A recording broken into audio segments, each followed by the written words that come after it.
Have you ever felt it? That sudden, hollow chill in the middle of a celebration, or the silent question that haunts you when you stare at the ceiling at 3 a.m. What is the point of all this? You have worked hard, followed the rules, and checked the boxes of success, yet you find yourself standing before a vast gray expanse, the void. To most, this feeling of meaninglessness is a nightmare. It feels like an existential death, a sign that our life has been a hollow mirage. We run from it with desperate discipline, filling our schedules with noise and our hearts with distractions, terrified that if we stop, the emptiness will swallow us whole. But the shadow explorer knows a secret. The void is not a grave. It is the most honest teacher you will ever have.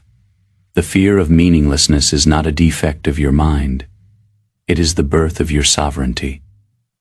Consider the story of a man named Victor.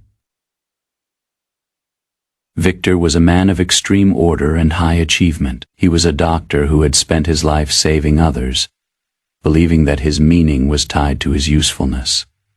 He was a pillar of his community, a man of undeniable integrity.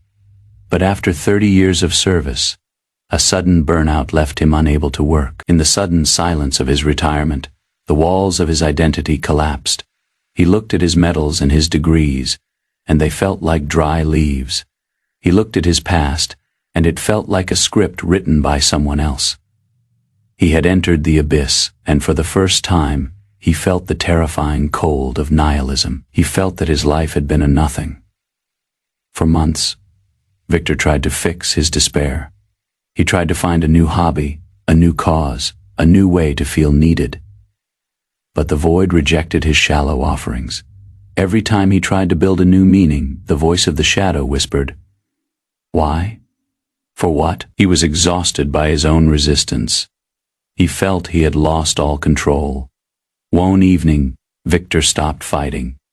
He sat in his darkened study and, instead of trying to light a candle, he chose to stay in the dark. He practiced a radical form of Zen presence. He looked into the gray expanse of his own meaninglessness and said, "If there is no point, then I am finally free." This is the epiphany of the void. When you realize that the universe does not provide a pre-packaged meaning for your life, the weight of external expectations falls away. This is the ultimate letting go. We spend our lives trying to fulfill a destiny or meet a purpose that was handed to us by our parents, our culture, or our fears. The fear of meaninglessness is actually the fear of the ego losing its script.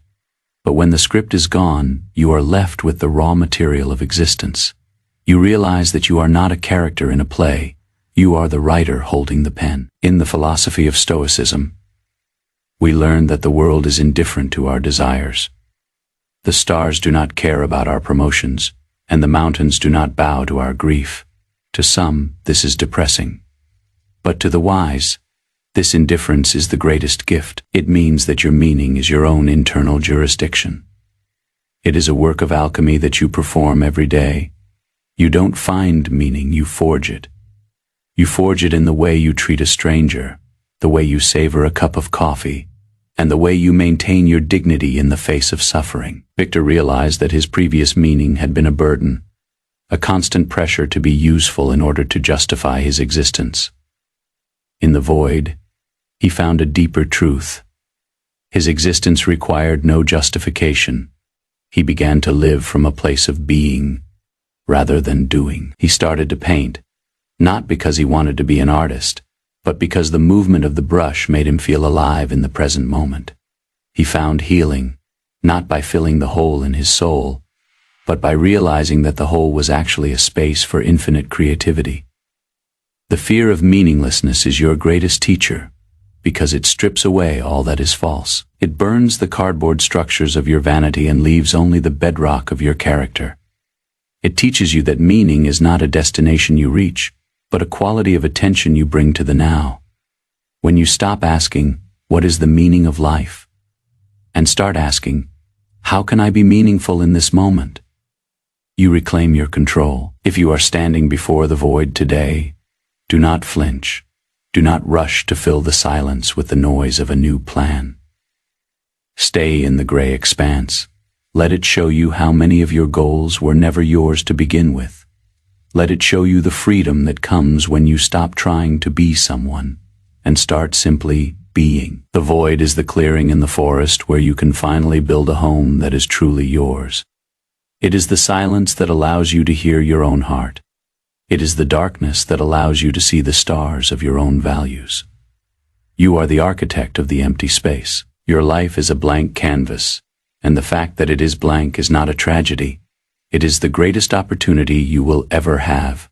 Embrace the void, listen to the teacher, and then take the pen and begin to write a story that belongs to no one but you.